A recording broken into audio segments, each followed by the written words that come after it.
Good morning friends. ગઈકાલે આપણે વિદ્યુત ભારો અને વિદ્યુત ક્ષેત્રની અંદર બે દાખલા જોયા હતા. આજે બીજા બે વધારાના દાખલાની આપણે પ્રેક્ટિસ કરીશું. મિત્રો યાદ રાખો કે ગઈકાલનું જે લેક્ચર હતું, ગયેલું લેક્ચર હતું અને એના આગળનું લેક્ચર હતું. આ બંને લેક્ચરની અંદર આપણે જે દાખલા ગણ્યા છે એ કુલમ્બના નિયમ અને સંપાતપણાના સિદ્ધાંતના અનુસારના દાખલા છે. હજી પણ આપણે જે દાખલા ગણીશું, જે દાખલાની પ્રેક્ટિસ કરીશું, એ પણ કુલમ્બના નિયમ અને સંપાતપણાના સિદ્ધાંતના નિયમના જે દાખલાઓ છે એના આપણે દાખલા પ્રેક્ટિસ કરવાની છે. અહીં આગળ આપણે એક દાખલો ગણીશું. એ દાખલો છે તમારા ટેક્સ્ટ બુકનો ઉદાહરણ નંબર 6. ઉદાહરણ નંબર 6 દાખલો છે. એની રકમ આ પ્રમાણે આપેલી છે કે L લંબાઈના સમબાજુ ત્રિકોણના શિરોબિંદુઓ પર 3 વિદ્યુત ભારો Q1, Q2, Q3 દરેક Q મૂલ્ય બરાબર છે તેવા મૂકેલા છે.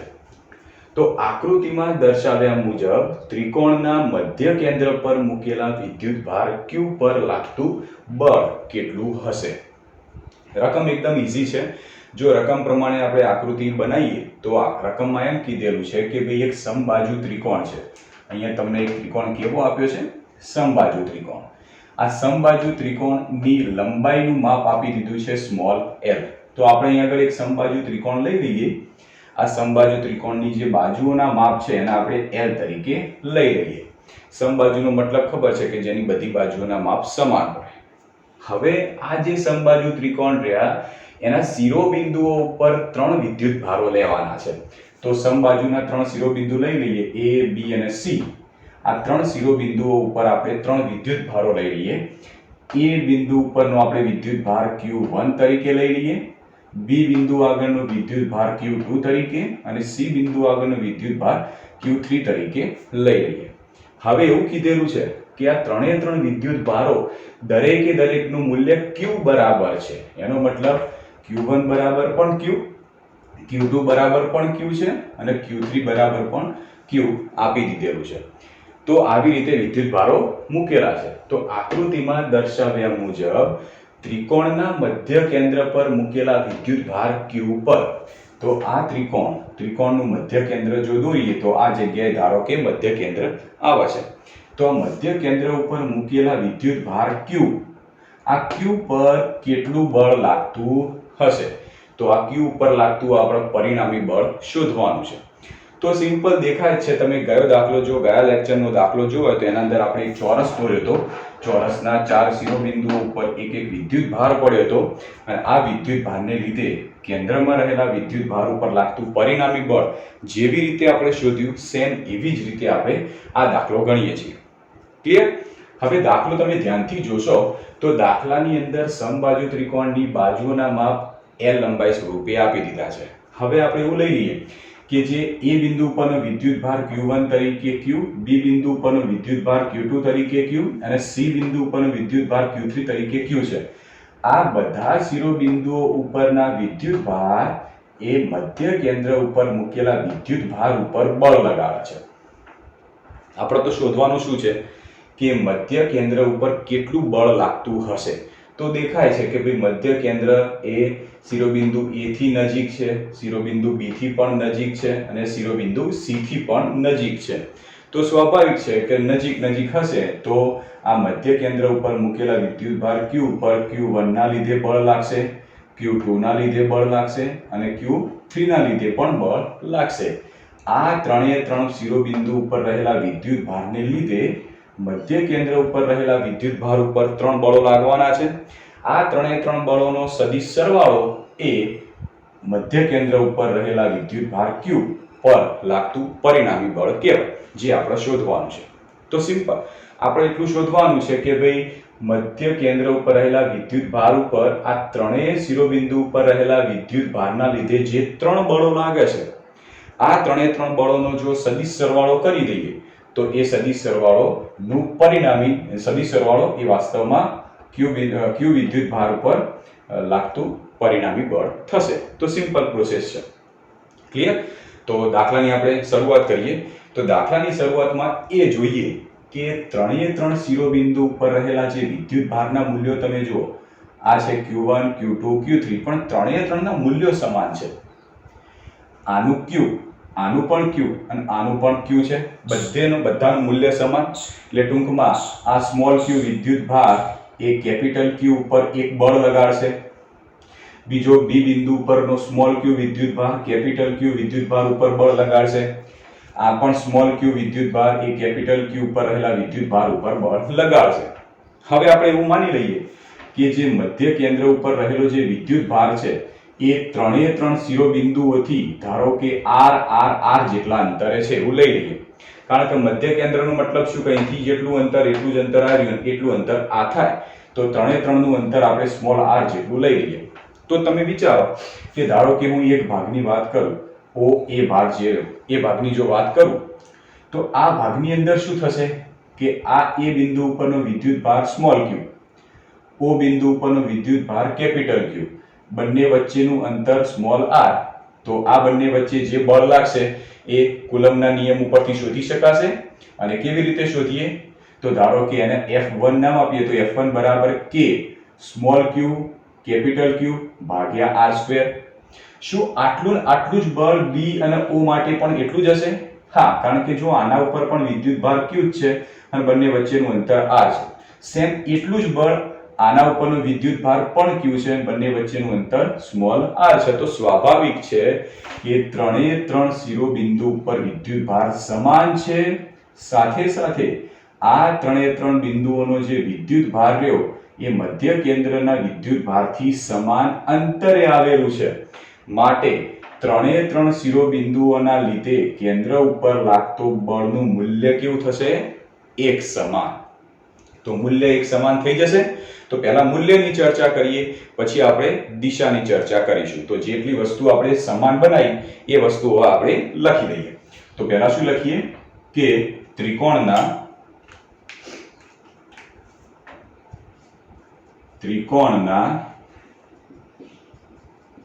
ત્રણેય શિરોબિંદુઓ પર રહેલા વિદ્યુત ભારો સમાન મૂલ્યના અને કેન્દ્રથી સમાન અંતરે આવેલા છે. સમાન મૂલ્યના કેન્દ્રથી સમાન અંતરે આવેલા છે, તેથી તેમના લીધે કેન્દ્ર પર રહેલા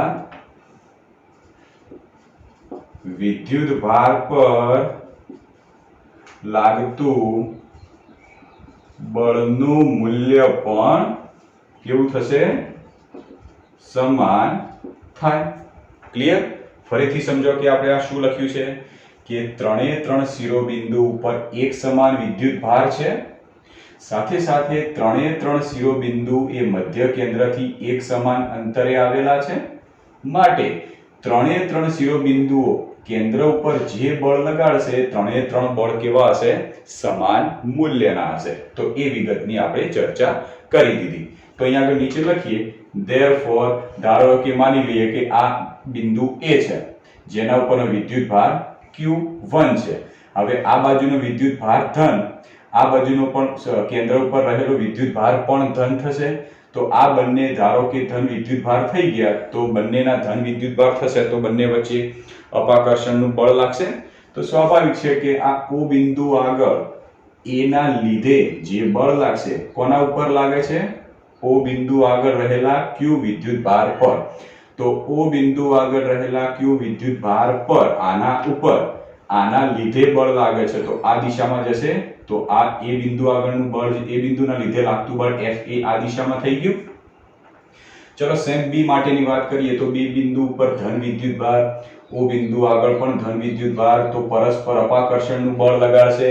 તો B બિંદુના લીધે O બિંદુ ઉપર રહેલા વિદ્યુત ભાર ઉપર આ દિશામાં FB બળ લાગશે. સેમ એવી રીતે C બિંદુ ઉપર ધન વિદ્યુત ભાર, O બિંદુ ઉપર પણ ધન વિદ્યુત ભાર, તો પરસ્પર અપાકર્ષણનું બળ, તો C બિંદુ ઉપર રહેલા વિદ્યુત ભારને લીધે O બિંદુ ઉપર રહેલા વિદ્યુત ભાર પર અપાકર્ષી દિશામાં એટલે આવી દિશામાં બળ લાગશે. તો અહીંયા આગળ તમે FA, FB અને FC બળોની દિશાઓ દર્શાવી દીધી. તો હવે આપણે એમના મૂલ્યો લખીએ. તો મૂલ્યોને આપણે સંજ્ઞા દર્શાવીએ FA અને ત્રણે ત્રણ બળના મૂલ્યો સમાન છે માટે FA બરાબર FB બરાબર FC. ધારો કે એને આપણે સંજ્ઞા F તરીકે ઓળખી દઈએ. ત્રણે ત્રણ બળો સમાન મૂલ્યના છે, ભલે દિશાઓ અલગ અલગ છે. હાલ દિશાની આપણે ચર્ચા નહીં કરી. હાલ આપણે એવું કીધું કે ત્રણે ત્રણના વિદ્યુત ભારના મૂલ્યો સમાન છે અને કેન્દ્રથી સમાન અંતરે આવેલા છે માટે ત્રણે ત્રણના મૂલ્યો કેવા થાય? સમાન થાય. અને મૂલ્ય કેટલું હશે? તો ધારો કે આપણે F સ્વરૂપે દર્શાવી દઈએ અને એનું સૂત્ર મૂકીએ તો K. ચલો કોઈ એક, બધાના સમાન હોય તો કોઈ એક માટેની ચર્ચા કરી લઈએ. તો ધારો કે K, Q તરીકે આ Q1 લો, Q2 લો કે Q3 લો, કારણ કે ત્રણે ત્રણનું મૂલ્ય તો Q સ્મોલ q જેટલું જ છે માટે K Q1 તરીકે આપણે ધારો કે સ્મોલ q, Q2 એટલે આ અને આ બંને વચ્ચે બળ લાગે છે તો બીજો વિદ્યુત ભાર કેપિટલ Q ભાગ્યા બંને વચ્ચેનું અંતર એટલે r². તો આટલા મૂલ્યનું બળ લાગે છે. તો આ બળ એ કયું બળ? ત્રિકોણના ત્રણેય શિરોબિંદુ ઉપર રહેલા વિદ્યુત ભારો સમાન હતા તથા કેન્દ્રથી સમાન અંતરે આવેલા હતા માટે ત્રણેય ત્રણ શિરોબિંદુના લીધે કેન્દ્ર ઉપર લાગતું બળ હંમેશા કેવું થશે? સમાન થશે. તો બળનું મૂલ્ય સમાન થઈ ગયું અને એના આપણે સૂત્ર સ્વરૂપે કે Q/r² સ્વરૂપે દર્શાવી દઈએ. બરાબર? તો મૂલ્યની આપણે ચર્ચા કરી દીધી. હવે વાત કરીએ એમની દિશાની. તો તમે ત્રણે ત્રણ બળોની દિશા જુઓ. ધારો કે આપણે આકૃતિમાં બતાવીએ તો આવી રીતે આપેલી છે કે એક બળ આ દિશામાં આપ્યું છે, ઓકે, બીજું બળ આપણને આવી દિશામાં આપેલું છે અને ત્રીજું બળ આવી દિશામાં આપ્યું. નીચેનું બળ છે જેને આપણે FA તરીકે દર્શાવીએ. આ બાજુનું બળ આપ્યું છે FB અને આ બાજુનું બળ છે એ FC છે. ક્લિયર? ત્રણે ત્રણ જે બળ રહ્યા એ ત્રણે ત્રણ બળની દિશા અલગ અલગ છે, પણ મારે તો શું શોધવું છે કે O બિંદુ પર રહેલો જે કેપિટલ Q વિદ્યુત ભાર છે એના ઉપર કેટલું બળ લાગશે, એટલે કેટલું પરિણામી બળ લાગશે. હવે ખબર છે કે કોઈ બે કરતા વધારે વિદ્યુત ભારો આવેલા હોય, આ બધા વિદ્યુત ભારોથી કોઈ એક વિદ્યુત ભાર પર લાગતું જો પરિણામી બળ શોધવું હોય તો બધા વિદ્યુત ભારો રહ્યા એ બધા વિદ્યુત ભારોનું સ્વતંત્ર બળ શોધી કાઢીએ અને એનો સદિશ સરવાળો કરીએ એટલા મૂલ્યનું હોય, જેને આપણે સંપાતપણાનો સિદ્ધાંત પણ કહેતા હતા. તો સંપાતપણાના સિદ્ધાંત અનુસાર શું કહેવાશે? O બિંદુ ઉપરનું પરિણામી બળ એ વાસ્તવમાં A ના લીધે લાગતું બળ FA, B ના લીધે લાગતું બળ FB અને C ના લીધે લાગતું બળ FC ના સદિશ સરવાળા જેટલું હોય. તો આકૃતિ ઉપરથી શું કહેવાશે? therefore સદિશ આના પર લાગતું બળ એને આપણે F' કહી દઈએ. ચલો, તો F' બરાબર પરિણામી બળ F' બરાબર FA વત્તા FB વત્તા FC થશે કે નહીં? O બિંદુ, આ જે O બિંદુ આગળ O બિંદુ રહ્યું એના ઉપરનો જે વિદ્યુત ભાર હશે કેપિટલ Q એના ઉપર કેટલું પરિણામી બળ લાગશે? તો વાસ્તવમાં આ ત્રણે ત્રણ બળો રહ્યા એના સદિશ સરવાળા જેટલું લાગી શકે. ઓકે, હવે આપણનો સરવાળો કરવો કેવી રીતે? આ તો આપણે સદિશ સરવાળા સ્વરૂપે બળ લખ્યા છે, તો આપણે થોડું અંદર આગળ એડ કરીએ. તો અહીંયા તમને દેખાય છે કે એક બળ FB આ દિશામાં છે, બીજું બળ FC આ દિશામાં છે. આ બંને બળોનું આપણે પરિણામી બળ લઈ લઈએ. તો બંને બળોનું પરિણામી બળ કેવી રીતે લઈશું? તો એક સદિશ આ દિશામાં, બીજો સદિશ આ દિશામાં, તો આ બંનેથી બનતો એક સબાચર દોરી કાઢીએ, સમાંતર બાજુ ચતુષ્કોણ દોરી કાઢીએ. તો સમાંતર બાજુ ચતુષ્કોણ દોરશો તો આવી રીતે થશે.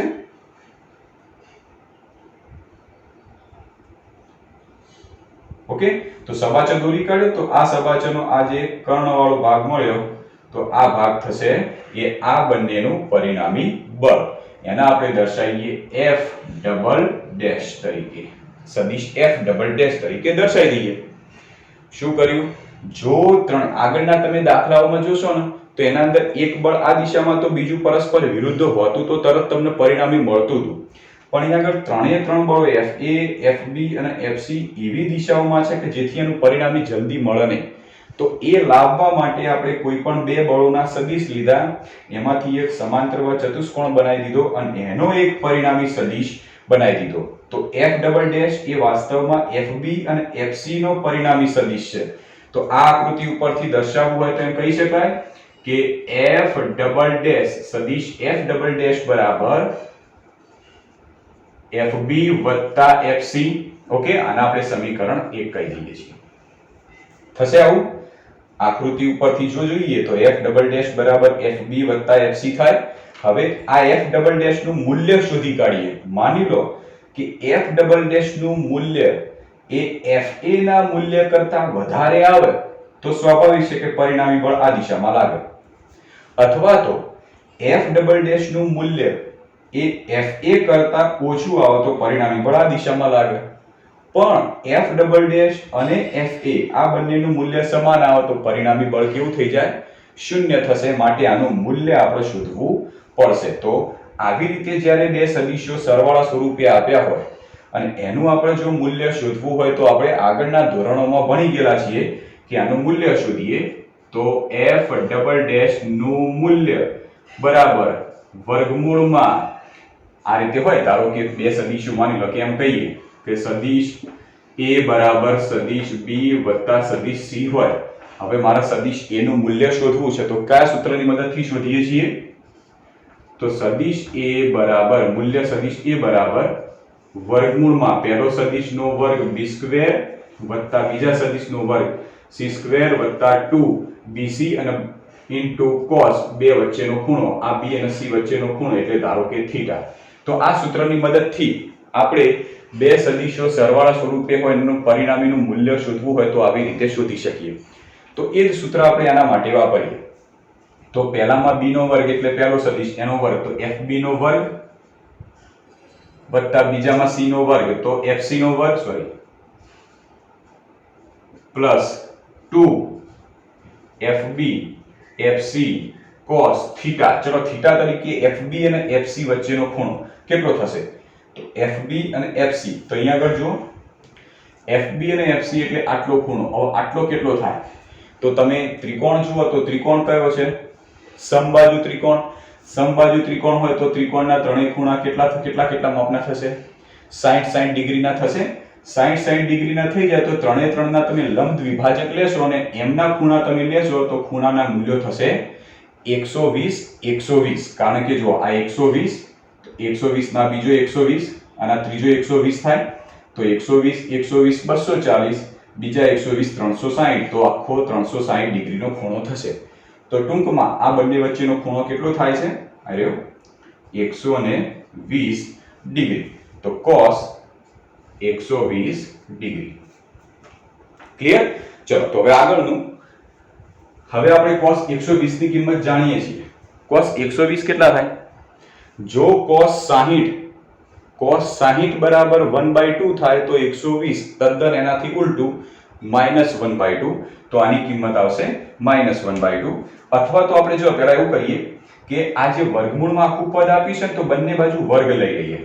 આ જે આખું વર્ગમૂળમાં આપ્યું છે તો બંને બાજુ વર્ગ લઈ લઈએ તો આ રીતે થશે કે f ડબલ ડેશ નો વર્ગ બરાબર થવાનું. કારણ કે બંને બાજુ શું કરીએ છીએ? વર્ગ કરી દઈએ તો વર્ગમૂળ જતું રહેશે. તો બરાબર fb નો વર્ગ વત્તા fc નો વર્ગ plus 2 fb fc cos 120 degree. Clear? ચલો હવે આપણે કિંમતો મૂકીએ કે f ડબલ ડેશ નો સ્ક્વેર બરાબર fb. તો fb તરીકે આપણે f લીધેલા છે તો f સ્ક્વેર પ્લસ fc તો fc તરીકે પણ f લીધેલા છે તો f square plus 2f into f cos 120 ની કિંમત થાય -1/2. Clear? therefore f double dash square બરાબર f સ્ક્વેર એટલે 2f સ્ક્વેર. હવે અહીંયા જો 2 તો કેન્સલ અને f ઇન્ટુ f એટલે f સ્ક્વેર અને માઈનસ આવી જાય આગળ તો -f square. therefore f double dash square બરાબર 2f સ્ક્વેર માંથી એક f સ્ક્વેર જતા રહે તો વધશે ખાલી f square. therefore f double dash બરાબર એકલા f કહેવાય. f ડબલ ડેશ ની કિંમત f ડબલ ડેશ એટલે કયું મૂલ્ય કયું બળ? આ બળ જે fb અને fc જે અલગ અલગ દિશામાં હતા આ બંનેનું પહેલા આપણે એક પરિણામી લઈ લીધું તો f ડબલ ડેશ મળ્યા. આ f ડબલ ડેશ નું મૂલ્ય લાયા તો કેટલું મળ્યું f જેટલું. તો હવે ખાલી સદિશ, હવે આ બંનેને ભૂલી જઈએ, ફક્ત f ડબલ ડેશ વાળા સદિશને જ દર્શાવીએ. તો હવે આકૃતિ આવી રીતે દોરીએ. હવે આપણી પાસે ફક્ત બે જ સદિશ રહેશે. એક રહેશે f ડબલ ડેશ સદિશ અને એક રહેશે f a સદિશ. આ છે મધ્ય કેન્દ્ર O. ક્લિયર? આ બંને fb અને fc નો પરિણામી સદિશ આપણે દોરી કાઢ્યો. હવે તમે જુઓ કે f ડબલ ડેશ આનું મૂલ્ય લો તો કેટલું મળે છે fa જેટલું, સોરી f જેટલું. fa નું મૂલ્ય લો એ પણ f જેટલું. આનો મતલબ આ બંને સદિશો, બળના જે બંને સદિશો દર્શાયા એ બંને બળનું મૂલ્ય f જેટલું છે. એટલે બંને બળ સમાન છે. બંને બળ સમાન, પાછા તદ્દન વિરુદ્ધ સાઈડ છે.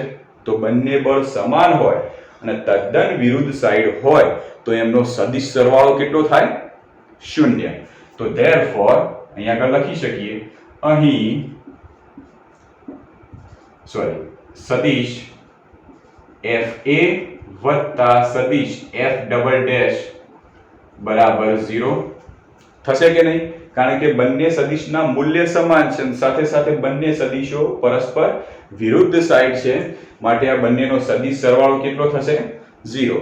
હવે આ જે કિંમત રહી એ કિંમત આપણે આના અંદર મૂકવાનું, સમીકરણ 1 માં મૂકવાનો પ્રયત્ન કરીએ. તો સમીકરણ 1 પરથી તો પરિણામી સદિશ f ડેશ બરાબર સદિશ fa વત્તા fb પ્લસ fca બરાબર સદિશ f ડબલ ડેશ લીધેલા છે, તો સદિશ f ડબલ ડેશ. પણ આપણને ખબર છે કે આ બંનેનો સરવાળો તો કેવો થાય છે? 0.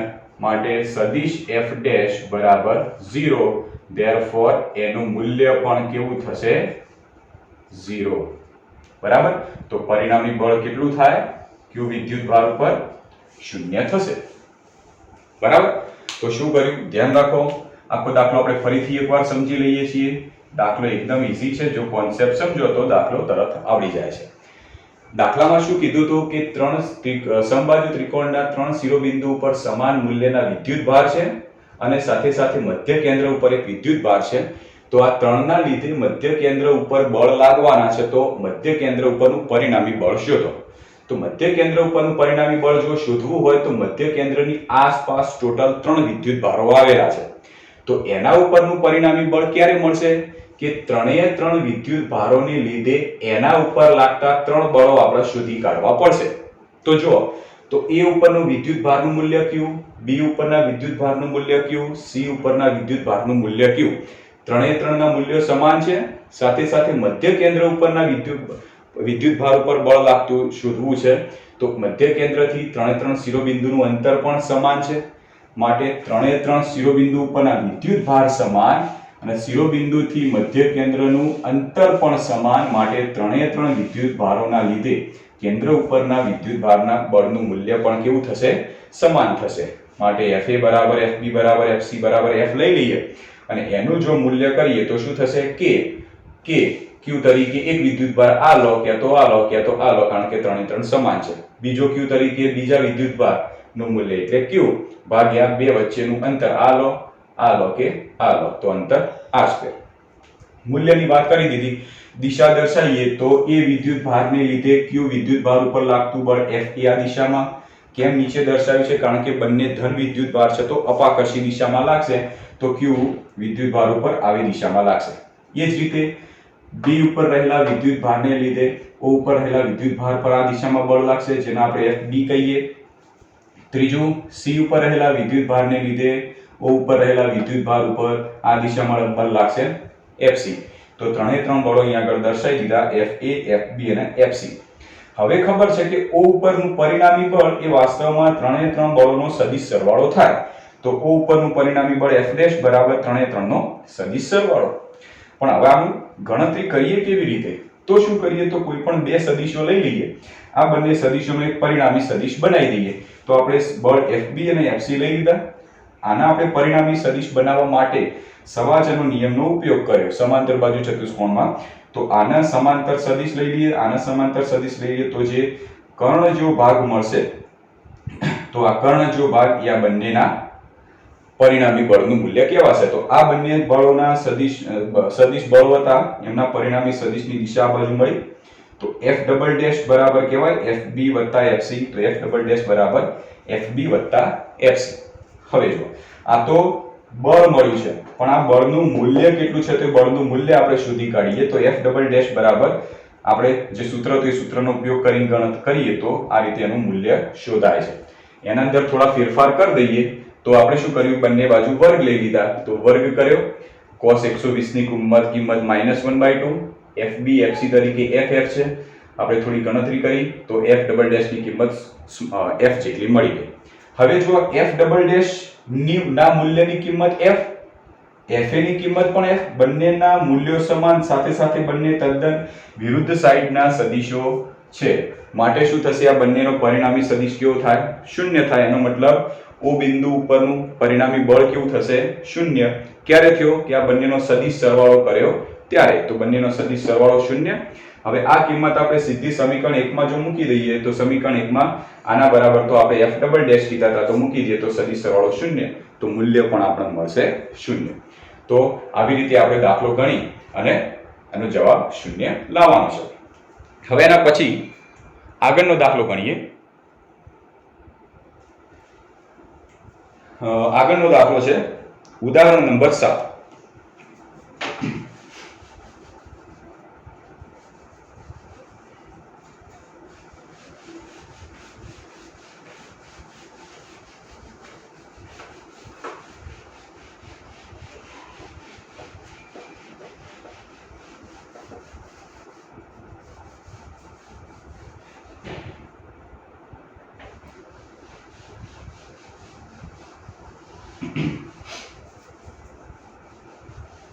ઉદાહરણ નંબર 7 જે રહ્યું એની રકમ જોજો, એની આકૃતિ જુઓ, પછી સમજવાનો પ્રયત્ન કરો કે ઉદાહરણ નંબર 7 અને ઉદાહરણ નંબર 6 બંનેમાં ફરક કેટલો છે.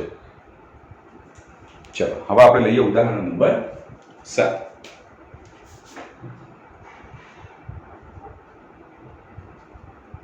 ઓકે, ઉદાહરણ નંબર 7 ની આપણે આકૃતિ પહેલા આપી છે, આકૃતિ દોરી દઈએ પછી આપણે એની રકમ સમજીએ. તો આકૃતિ આવી રીતે આપેલી છે.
ઓકે, ચલો રકમ મૂકીએ કે આકૃતિમાં દર્શાવ્યા મુજબ, રકમ લખતો નથી, રકમ હું બોલું છું, સાથે સાથે તમે આકૃતિ પણ જોતા રહેજો કે આકૃતિમાં દર્શાવ્યા મુજબ Q અને -Q વિદ્યુત ભારો સમબાજુ ત્રિકોણના શિરોબિંદુ પર મૂકવામાં આવેલ છે.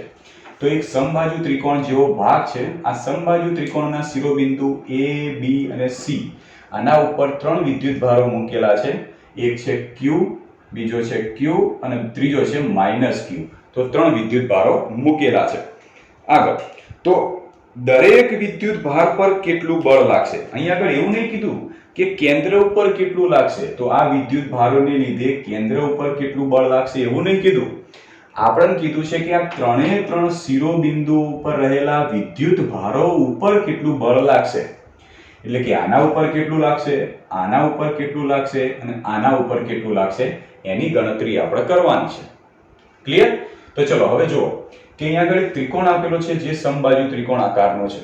હવે આ સમબાજુ ત્રિકોણ જે રહ્યો એ સમબાજુ ત્રિકોણના ત્રણે 3 શિરોબિંદુ ઉપર 3 વિદ્યુત ભાર મૂકી દીધેલા છે. હવે ત્રણેય ત્રણ વિદ્યુત ભાર ઉપર લાગતા બળો શોધવા છે તો માની લઈએ કે એ શિરોબિંદુ ઉપરનો વિદ્યુત ભાર Q1 બરાબર Q લઈ લઈએ. હવે જે આ વિદ્યુત ભાર Q1 રહ્યો, આ Q1 વિદ્યુત ભાર એ Q2 થી પણ નજીક છે અને Q3 થી પણ નજીક છે. તો નજીક નજીક આવેલા છે માટે આ Q2 વિદ્યુત ભાર એટલે કે B બિંદુ ઉપરનો જે વિદ્યુત ભાર હશે એ આના ઉપર બળ લગાડશે એટલે Q2 વિદ્યુત ભાર એ Q1 ઉપર બળ લગાડવાનો છે. સાથે સાથે Q1 ઉપર Q3 વિદ્યુત ભાર પણ બળ લગાડશે. તો Q1 વિદ્યુત ભાર ઉપર ટોટલ બે વિદ્યુત બળો લાગે. કયા કયા લાગે આપણે દર્શાવી દઈએ. તો અહીંયા આગળ તો Q1 વિદ્યુત ભાર ઉપર બે બળો લાગશે. એક Q2 વિદ્યુત ભારને લીધે અને Q3 વિદ્યુત ભારને લીધે. સેમ આવી રીતે B બિંદુ ઉપર રહેલા વિદ્યુત ભાર ઉપર પણ બે બળો લાગશે. એક લાગશે Q1 વિદ્યુત ભારને લીધે અને એક લાગશે Q3 વિદ્યુત ભારને લીધે. સેમ આવી રીતે C બિંદુ પર રહેલા Q3 વિદ્યુત ભાર ઉપર 1 ના લીધે અને 2 ના લીધે એટલે કે A ઉપર રહેલા એ શિરોબિંદુ પર રહેલા વિદ્યુત ભારને લીધે અને B ઉપર રહેલા વિદ્યુત ભારને લીધે એટલે બે બળો લાગશે. ક્લિયર? તો જે બળો લાગે છે એ બળોને આપણે આકૃતિમાં દર્શાવવાનો પ્રયત્ન કરીએ. તો દર્શાવીએ તો માની લઈએ કે આ Q1 વિદ્યુત ભાર ઉપર Q2 ના લીધે બળ લાગે છે. હવે Q1 વિદ્યુત ભારનું મૂલ્ય જુઓ તો ધન છે. Q2 વિદ્યુત ભારનું મૂલ્ય જુઓ તો ધન છે માટે બંને વિદ્યુત ભારો ધન થઈ ગયા અને ધન હશે તો બંને વચ્ચે અપાકર્ષણનું બળ લાગશે. તો A ઉપર B ઉપરના વિદ્યુત ભારને લીધે આ દિશામાં બળ લાગશે. તો Q1 ઉપર Q2 ના લીધે તો Q1 પર Q2 ના લીધે તો લાગતું બળ F12 થશે કે નહીં? કારણ કે 1 ઉપર બળ લાગે છે 2 ના લીધે તો આ દિશામાં લાગ્યું. સેમ એવી રીતે માની લઈએ કે આ Q3 વિદ્યુત ભાર એ Q1 વિદ્યુત ભાર ઉપર બળ લગાવે પણ Q3 વિદ્યુત ભાર માઈનસ છે, Q1 વિદ્યુત ભાર પ્લસ છે. તો આ બંને વચ્ચે આકર્ષણનું બળ લાગશે એટલે આવી દિશામાં બળ લાગશે. આ તરફ જતી દિશામાં તો આવી દિશામાં બળ લાગ્યું. હવે આ બળ કયું હશે? તો Q3 ના લીધે Q1 પર લાગ્યું બળ માટે આ હશે F13 1 ઉપર 3 ના લીધે લાગતું બળ. ચલો સેમ આવી રીતે આપણે આના માટે દર્શાવીએ B બિંદુ માટે. B બિંદુ ઉપરનો વિદ્યુત ભાર Q2 છે જેનું મૂલ્ય ધન. એના ઉપર A એટલે કે Q1 વિદ્યુત ભારને લીધે લાગતું બળ શોધવું છે. તો Q1 વિદ્યુત ભાર પણ ધન છે માટે B બિંદુ ઉપર રહેલા વિદ્યુત ભાર ઉપર દૂર તરફ જતી દિશામાં બળ લાગશે. તો 1 ના લીધે 2 ઉપર આવી દિશામાં બળ લાગશે. ક્લિયર? હવે આ બળ દર્શાવવું હોય તો કયું હશે? તો 2 ઉપર લાગ્યું બળ કોના લીધે? 1 ના લીધે લાગ્યું માટે 2 ઉપર લાગ્યું 1 ના લીધે તો F21 બળ હશે. સેમ અહીંયા જો કે 2 ઉપર જે વિદ્યુત ભાર છે એ એના ઉપર 3 ઉપર રહેલા વિદ્યુત ભારને લીધે પણ બળ લાગશે. બંને વચ્ચે આકર્ષણ થશે કારણ કે એક માઈનસ છે અને એક પ્લસ છે તો બંને વચ્ચે આકર્ષણનું બળ લાગશે. તો સ્વાભાવિક છે કે Q2 ઉપર આ દિશામાં બળ લાગવાનું છે તો આ દિશામાં એટલે આવું બળ હશે. હવે આ બળ કયું હશે? તો 2 ઉપર લાગે છે કોના લીધે? 3 ના લીધે માટે હશે F23 આવી દિશામાં. સેમ વાત કરીએ આની 3 ઉપર. તો Q3 વિદ્યુત ભાર રહ્યો એના ઉપર Q1 ના લીધે અને Q2 બંનેના લીધે બળ લાગે છે. તો Q3 ઉપર Q1 ના લીધે બળ લાગે છે તો Q3 નો વિદ્યુત ભાર માઈનસ Q1 નો વિદ્યુત ભાર ધન તો આકર્ષણની દિશામાં એટલે Q3 ઉપર Q1 ના લીધે આવી દિશામાં બળ લાગશે. સેમ આવી રીતે Q3 વિદ્યુત ભાર ઋણ Q2 વિદ્યુત ભાર ધન તો આ ઋણ અને ધન વચ્ચે પણ આકર્ષણની દિશામાં લાગશે તો આ બંને વચ્ચે આકર્ષણ થતું હોય એવી દિશામાં એટલે આવી દિશામાં બળ લાગશે. ક્લિયર? તો હવે આ બળ કેટલા મૂલ્યનું હશે? તો Q3 ઉપર લાગે છે કોના લીધે? Q1 ના લીધે. જેના લીધે Q3 વિદ્યુત ભાર આમ ખેંચાશે તો જેના ઉપર બળ લાગે છે એ સંજ્ઞા પહેલા, જેના લીધે લાગે છે એ સંજ્ઞા પછી. તો F31. એવી જ રીતે Q3 વિદ્યુત ભાર ઉપર Q2 ના લીધે બળ લાગે છે તો Q3 પર એટલે 3 પહેલા અને 2 ના લીધે એટલે F32. તો અહીંયા આગળ ટોટલ આપણે જે વિદ્યુત ભારો હતા વિદ્યુત ભાર ઉપર લાગતા સ્વતંત્ર બળો પહેલા તો આપણે ગણી કાઢ્યા. હવે જો કે માની લઈએ કે એ બિંદુની વાત કરીએ તો એ બિંદુ પર રહેલા વિદ્યુત ભાર Q1 ઉપર બે બળો લાગ્યા, તો વાસ્તવમાં બે બળો લાગશે તો એ બિંદુ આગળનો વિદ્યુત ભાર ઉપર પરિણામી બળ કઈ દિશામાં લાગશે? તો આ બંને વિદ્યુત ભારોના લીધે લાગતું જે બળ હતું, આ બંને બળો હતા, બંને બળોનો પરિણામી બળ લઈ લઈએ. તો આ બંને બળોનું પરિણામી બળ કેવી રીતે મળવાનું છે? તો F12 આ દિશામાં, F13 આ દિશામાં, તો સબાચાના નિયમનો ઉપયોગ કરીએ તો સબાચા ઉપરથી કહી શકાય કે પરિણામી બળ, આ બંને બળોનું પરિણામી બળ આવી દિશામાં આવ્યું તો એ નંબરનો એ શિરોબિંદુ ઉપરનો વિદ્યુત ભાર Q1 હતો, એના ઉપર આ દિશામાં બળ લાગશે, જેને આપણે કહીએ F1. ક્લિયર? ચલો હવે અહીંયા જો બી બિંદુ ઉપર પણ બે પ્રકારના બળો લાગ્યા છે, તો પરિણામી બળ કેટલું હશે? તો બંનેના સદિશ સરવાળા જેટલું હશે. તો બંનેનો સદિશ સરવાળો લઈ લઈએ.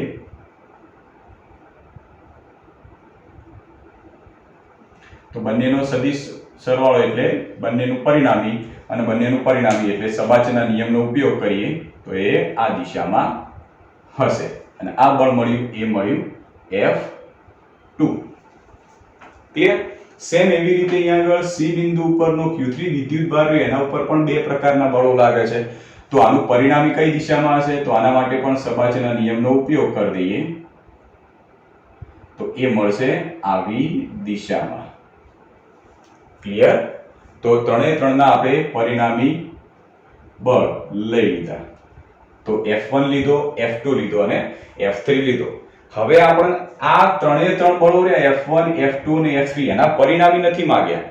આપણે શું માંગ્યા છે કે શિરોબિંદુ A, B અને C ઉપર મૂકેલા જે વિદ્યુત ભારો છે એ વિદ્યુત ભારો પર કેટલા બળો લાગતા હશે, ફક્ત બળો શોધવાના. એટલે F1 નું મૂલ્ય, F2 નું અને F3 આ ત્રણે ત્રણના મૂલ્યો જ ખાલી આપણે શોધવાના થાય છે.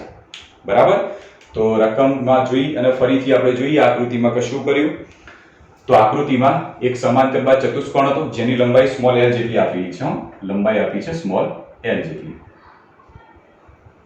તો એક સમબાજુ ત્રિકોણ હતો, તો સમબાજુ ત્રિકોણની લંબાઈનું માપ l જેટલું હતું, અને આ સમબાજુ જે ત્રિકોણ હતો એ સમબાજુ ત્રિકોણના ત્રણે ત્રણ શિરોબિંદુ ઉપર આપણે એક એક વિદ્યુત ભાર લઈ લઈએ. Q1, Q2, Q3 દરેકના મૂલ્યો અહીંયા આગળ રકમમાં આપ્યા હતા. આનું મૂલ્ય Q, આનું Q અને આનું મૂલ્ય -Q. રકમમાં એવું કીધું કે ત્રણે ત્રણ વિદ્યુત ભાર ઉપર લાગતા બળો શોધો, એનું પરિણામી માંગ્યું નથી. તો ત્રણે ત્રણ વિદ્યુત ભાર ઉપર લાગતા બળો શોધવા માટે રકમ જોઈએ. આકૃતિ ઉપરથી એટલું તો દેખાય છે કે ભાઈ એ બિંદુ ઉપરનો જે વિદ્યુત ભાર છે જેને આપણે Q1 કહીએ છીએ, એના ઉપર Q2 અને Q3 બંને વિદ્યુત ભાર બળ લગાડવાના છે. તો બંનેની દિશા કઈ હશે? તો આ બંને ધન વિદ્યુત ભાર માટે અપાકર્ષણ, તો આના લીધે આના ઉપર અપાકર્ષણની દિશામાં F12 બળ લાગશે. સેમ એવી રીતે આ અને આ બંને વિદ્યુત ભાર જુઓ તો આ પ્લસ અને માઈનસ માટે આકર્ષણનું બળ તો આવી દિશામાં, એટલે બીજું બળ આવી દિશામાં લાગશે. તો આ જે બળ રહ્યું એ F1 પર 3 ના લીધે F13 દિશામાં મળશે. સેમ એ જ રીતે બી માટેની વાત કરો તો બી ઉપર A ના લીધે બંને વચ્ચે અપાકર્ષણનું તો આવી દિશામાં જશે, તો આવી દિશામાં 2 ઉપર 1 ના લીધે લાગે છે, માટે 2 ઉપર 1 ના લીધે. સેમ આ બંને વચ્ચે આકર્ષણનું બળ તો આવી દિશામાં આવશે, તો આ 2 ઉપર 3 ના લીધે લાગે છે, તો 2 ઉપર 3 ના લીધે લાગતું બળ. સી ઉપરના વિદ્યુત ભારની જો વાત કરીએ તો સી ઉપરનો વિદ્યુત ભાર માઈનસ છે, આ પ્લસ છે, માટે બંને વચ્ચે આકર્ષણનું બળ તો આવી દિશામાં, તો સી ઉપરનો વિદ્યુત ભાર Q3 એના ઉપર 1 ના લીધે લાગે છે, માટે F31. સેમ આવી રીતે Q3 વિદ્યુત ભાર પર Q2 વિદ્યુત ભારને લીધે લાગતું આકર્ષણનું બળ આવી દિશામાં, તો આવી દિશામાં 3 વિદ્યુત ભાર ઉપર 2 બળ લગાવે છે, તો 2 ના લીધે 3 પર લાગતું બળ આવી દિશામાં. ક્લિયર? તો ત્રણે ત્રણ બળો લઈ લીધા. હવે ત્રણે ત્રણ શિરોબિંદુ ઉપરના બળો લઈ લીધા. ત્રણે ત્રણ શિરોબિંદુ ઉપરના બળો જોશો તો અલગ અલગ સદિશો અલગ અલગ દિશામાં આવેલા છે. તો પરિણામી આપણે લઈએ તો Q1 વિદ્યુત ભાર છે એના ઉપર પરિણામી બળ કઈ લાગશે? તો આ બંનેના પરિણામી જેટલું. આ બંનેનો પરિણામી કેવી રીતે મળશે? સબાચના નિયમનો ઉપયોગ કરી. સેમ આ બંનેનો પરિણામી સબાચના નિયમનો ઉપયોગ કરી અને આ બંનેનો પરિણામી સબાચના નિયમનો ઉપયોગ કરી મળશે. બસ આપણે F1 F2 અને F3 નું મૂલ્ય જ ખાલી શોધવાનું છે. તો આટલી પ્રક્રિયા આખી આપણે લખી દઈએ. તો શરૂ કરીએ કે આકૃતિમાં સમબાજુ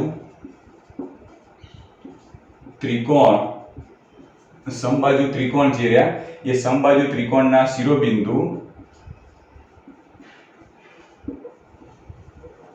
શિરોબિંદુઓ પર રહેલા વિદ્યુત ભારોના મૂલ્યો સમાન છે. સાચી વાત છે. જો A ઉપરનું વિદ્યુત ભારનું મૂલ્ય તો Q, B ઉપરનું મૂલ્ય પણ Q અને C ઉપરનું મૂલ્ય પણ Q જ છે. મૂલ્યો તો સમાન છે.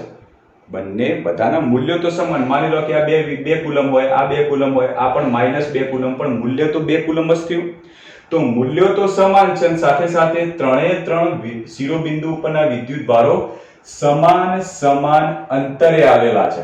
માટે ત્રણે ઉપર લાગતા જે બળો હશે એ સમાન મૂલ્યના થવાના. તો વિદ્યુત ભારો સમાન મૂલ્યના અને ત્રણેય એકબીજાથી સમાન અંતરે આવેલા છે.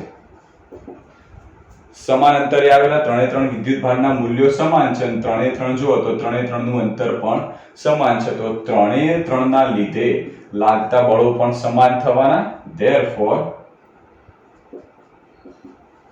ત્રણેય વિદ્યુત ભારો માંથી જોડમાં રહેલા વિદ્યુત ભારો પર લાગતું વિદ્યુત બળનું મૂલ્ય પણ કેવું થશે? સમાન થાય. તો એનું મૂલ્ય પણ આપણે કહીશું તો એનું મૂલ્ય પણ કેવું થશે?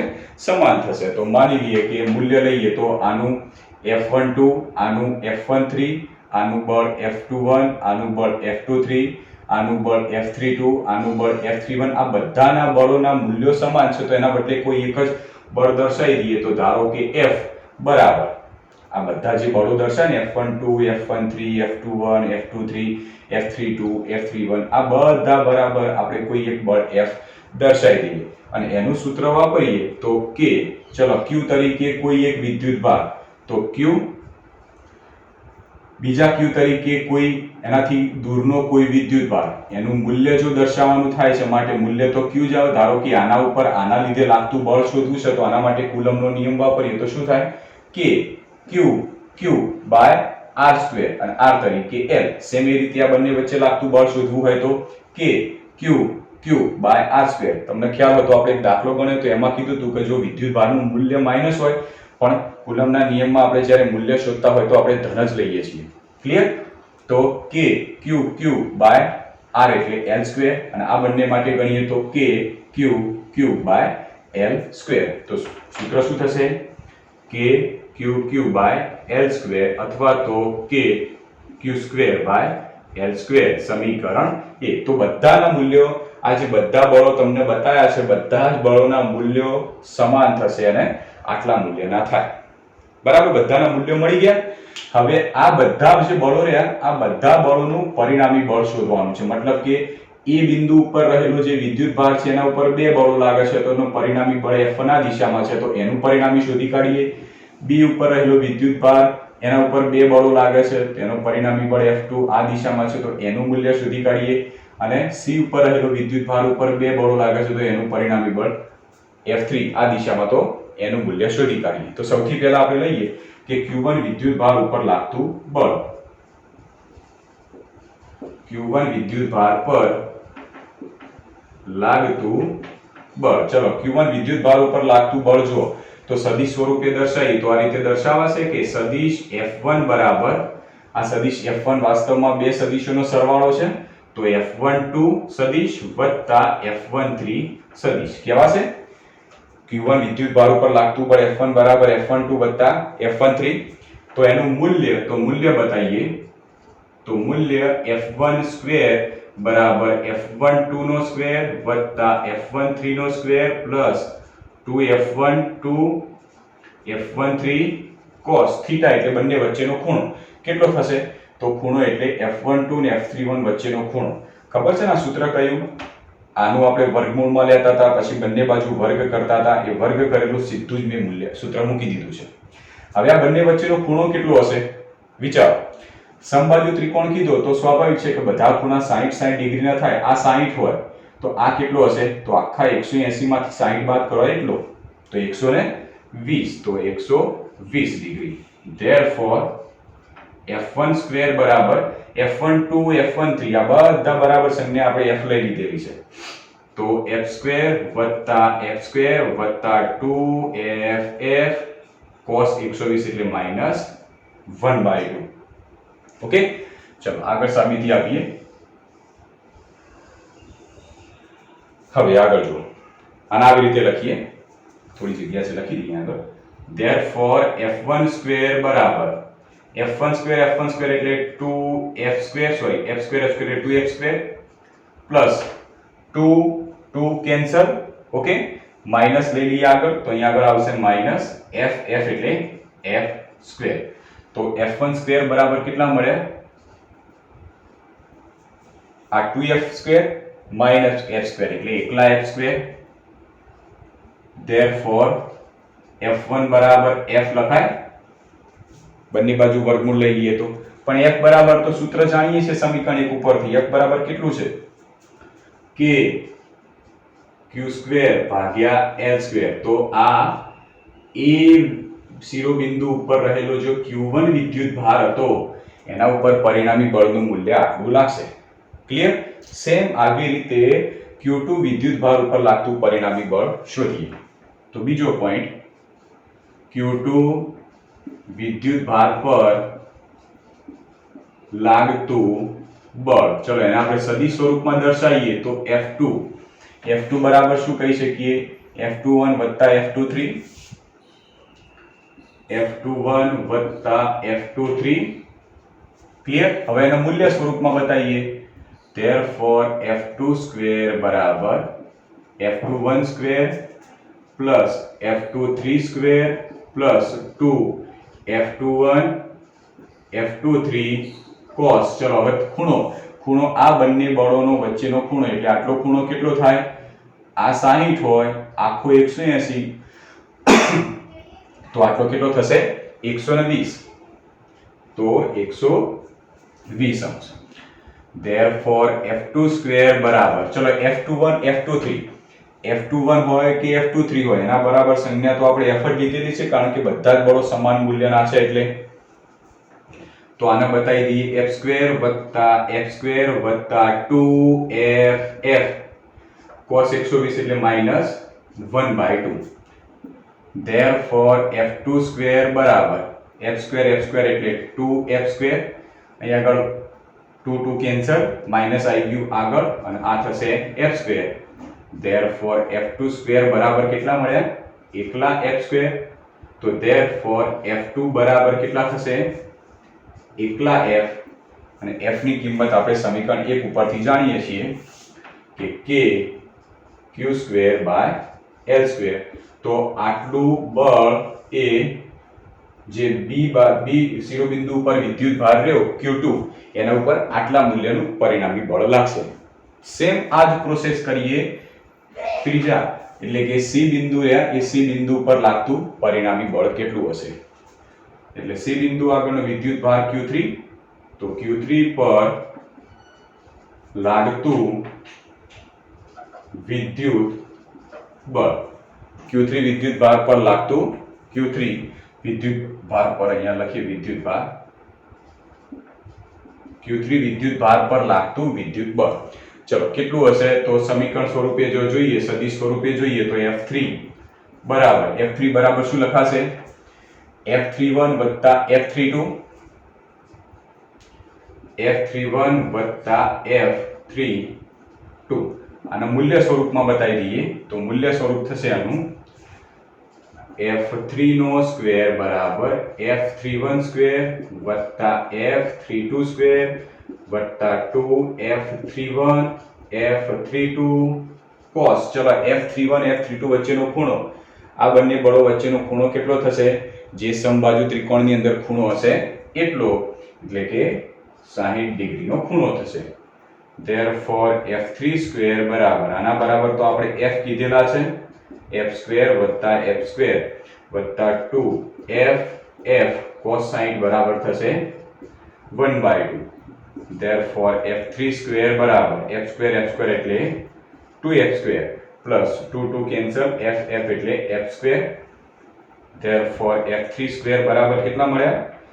3F3². બંને 3F², બંને બાજુ વર્ગમૂળ લઈ લઈએ તો F3 બરાબર વર્ગમૂળમાં 3F. તો therefore F3 બરાબર કેટલા થશે? વર્ગમૂળમાં 3 ઇન્ટુ F. F તરીકે સૂત્ર જાણીએ છીએ કે Q² બાય L². તો ત્રીજા જે વિદ્યુત ભાર રહ્યો એ ત્રીજા વિદ્યુત ભાર ઉપર આટલું બળ લાગશે. આપણા રકમમાં 3 શિરોબિંદુઓ રહ્યા, 3 શિરોબિંદુઓ ઉપર લાગતું પરિણામી બળ જ કીધું છે. તો આના ઉપર લાગતું પરિણામી બળ આપણે શોધ્યું આટલું, બીજા બિંદુ ઉપર રહેલા વિદ્યુત ભાર ઉપર લાગતું પરિણામી બળ શોધ્યું, અને ત્રીજા બિંદુ ઉપર રહેલા વિદ્યુત ભાર ઉપર પરિણામી બળ શોધી કાઢ્યું. 3 ના ખાલી પરિણામી બળ શોધવાના કીધા છે, તો આપણે આ રીતે દાખલો ગણી શકીએ. ક્લિયર? દાખલો એકદમ ઈઝી છે. તમે થોડું લોજિક દોડાવશો તો લોજિક દોડાવીને આપણે દાખલો આસાનીથી ગણી શકીએ છીએ. ઓકે.